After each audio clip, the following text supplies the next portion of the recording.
இது மாங்காய் சாதமா, தேங்காய் சாதமா, கொத்தமல்லி சாதமா, மூணும் சேர்ந்த கலவைங்க. லஞ்ச் பாக்ஸுக்கு சூப்பரான ஒரு ரெசிபிங்க.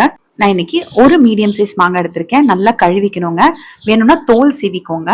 நான் தோலோடவே தான் துருவுறேன். எனக்கு அந்த தோல் கொஞ்சம் ரொம்ப பிடிக்கும், கிரன்ச்சியா இருக்கும்ன்றதுனால தோலோடவே துருவுறேன். நல்லா பெரிய ஹோல் இருக்கிறதுல துருவிக்கோங்க. இல்லைன்னா கட் பண்ணி மிக்சியில ஒரு ஓட்டு ஓட்டினீங்கன்னா கூட பொடிஞ்சிரும். இப்ப அரைக்கிறதுக்கு பாத்தீங்கன்னா ஒரு கைப்பிடி கொத்தமல்லி தலை, 2 கைப்பிடி அளவுக்கு தேங்காய். இது வந்து நான் 1/2 முடி தேங்காய் எடுத்திருக்கேங்க.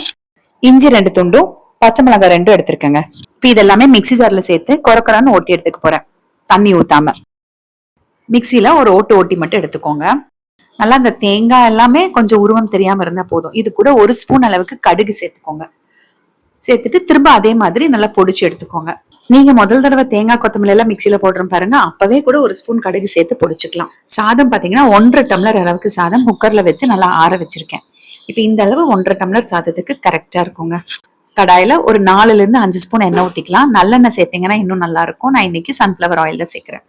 கொஞ்சமா கடுகு சேர்த்துட்டு கடலைப்பருப்பு 1 ஸ்பூன், வெள்ளை உளுந்து பருப்பு 1 ஸ்பூன், கூட ஒரு 3 வரமிளகாய் கிள்ளி சேர்த்துக்கிறேங்க. நான் அரைக்கிறதுக்கு 2 பச்சை மிளகாய் சேர்த்திருக்கேன், அதனால இந்த காரம் சரியா இருக்கும். இது கூட நல்லா ஒரு 2 கைப்பிடி அளவுக்கு வேர்க்கடலை கூட சேர்த்துக்கலாம், வறுத்த வேர்க்கடலை. கொஞ்சம் பெருங்காயத்தூள். இந்த கடலை எல்லாம் கொஞ்சம் வறுத்ததுக்கு அப்புறமா கொஞ்சம் கருவேப்பிலை சேர்த்துக்கலாம். இதுக்கு வேணும்னா நீங்க வெங்காயம் சேர்த்துக்கோங்க, வெங்காயம் தேவையில்லை. கொஞ்சம் எல்லாமே நல்லா ஃப்ரை ஆனதுக்கு அப்புறமா நம்ம மாங்காய் துருவி வச்சிருக்கோம் பாருங்க, அதை உள்ள சேர்க்கலாம். இது கொஞ்சம் சிம்ல வச்சு நல்லா வதக்கி விடுங்க. ஒரு 3-4 நிமிஷம் வதக்கி விட்டீங்க அப்படின்னா மாங்காய் கொஞ்சம் சாஃப்ட் ஆகும். நான் தோலோடவே சேர்த்துனதுனால எனக்கு கொஞ்சம் நறுக்கு நறுக்குன்னு தான் இருக்கும். நீங்க தோல் எடுத்துட்டு சேர்த்துக்கோங்க. இப்ப பாருங்க 4-5 நிமிஷம் சிம்ல வச்சு நல்லா வதக்கியாச்சு. மாங்காய் கொஞ்சம் நல்லா வெந்ததுக்கு அப்புறமா நம்ம அரைச்சு வச்சிருக்கோம் பாருங்க, கொத்தமல்லி தழை, தேங்காய், இஞ்சி, பச்சை மிளகாய், கடுகு, அந்த கலவையை உள்ள சேர்க்கலாம். இது நம்ம தண்ணி எதுவும் ஊத்தி சேர்க்க கூடாதுங்க மிக்சி ஜார்ல. இதை அப்படியே கொஞ்சம் நல்லா கிளறி விட்டுக்கோங்க. அந்த தேங்காயில இருக்கிற ஈரம் கொஞ்சம் வத்தினா போதும். ஒரு 2 நிமிஷம் நல்லா வதக்கி விட்டீங்கன்னா போதுங்க. இந்த மாங்காய் கலவான உப்புங்க. அந்த ஐஸ்கிரீம் ஸ்பூன்ல ஒரு சின்ன ஸ்பூன்ல 1 ஸ்பூன் அளவுக்கு பொடி உப்பு சேர்க்கிறேன். அஞ்சரை பெட்டியில இருக்கும் பாருங்க, அந்த ஸ்பூன்ல 1 ஸ்பூன். கொஞ்சம் நல்லா இது உதிரியா ஆகட்டும். இந்த தேங்காய் நம்ம சேர்த்தது. அதுக்கப்புறமா நம்ம ஆற வச்சிருக்கோம் பாருங்க, அந்த சாதம் உள்ள சேர்த்துக்கலாம்.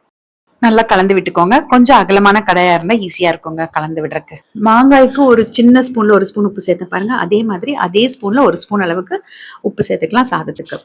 இந்த உப்பு பாத்தீங்கன்னா நல்லா அந்த சாதத்துல எல்லாம் கலந்து வர மாதிரி நல்லா கலந்து விட்டு சாதம் சூடானதுமே இறக்கிற வேண்டியதுதான். இவ்வளவுதாங்க. இந்த சாதம் அவ்வளோ அருமையா இருக்கும் சாப்பிடுறதுக்கு.